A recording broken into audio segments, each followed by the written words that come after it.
चाहे आपका first year हो, चाहे आपका लास्ट ईयर हो या 10th सेमेस्टर हो, जो भी हो, आपने हर साल दो दो इंटर्नशिप्स लाजमी करनी है, विंटर और समर इंटर्नशिप्स, उन किसी भी फॉर्म्स के अंदर। और बेहतर है प्रेफरेबली कभी आपने टैक्स की कर ली, कभी सिविल की कर ली, कभी कॉर्पोरेट की कर ली, कभी क्रिमिनल की कर ली, because you get to have a flavour and idea how things work in different areas of law. और ultimately when you end up doing your law degree, तो उस सूरत हाल के अंदर आपने आपके माइंड को, आपकी अप्रोच को कौन सी सूट करती है, तो दैट इज वन। वो बच्चा जो 24 घंटे अपना सर किताबों में देके बैठा हुआ है कि उसे 2.1 डिग्री करनी है, उसे टॉप करना है, ये वो सर, उसको प्रैक्टिकल एस्पेक्ट नहीं है। So once both of them get the licence, they are at par.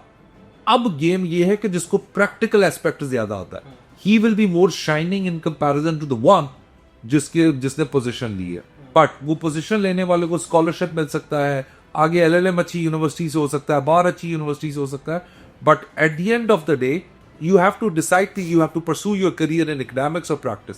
So practice जो है ना, प्रैक्टिकल एस्पेक्ट, वो लॉ फॉर्म से लाजमी लेना चाहिए, ताकि, और ये 4 साल पूरे लेना चाहिए।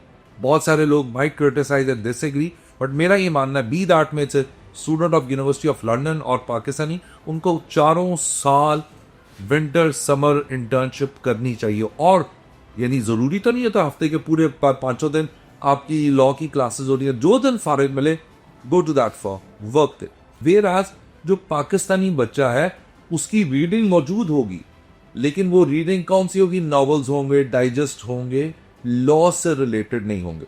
सो आप कोशिश करें कि अपने इन 4 सालों में मल्टीफेरियस रीडिंग करें।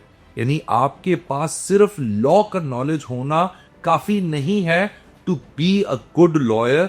आपको फिलॉसफी का भी पता होना चाहिए, आपको पॉलिटिकल साइंस का भी पता होना चाहिए, आपको हिस्ट्री का भी पता होना चाहिए, आपको मूवीज का भी पता होना चाहिए, आपको लिटरेचर का भी पता होना चाहिए। सो इन 4 सालों में अपनी लॉ की स्टडीज के साथ साथ आप इन सारी चीजों को भी पढ़ें, लाजमी पढ़ें।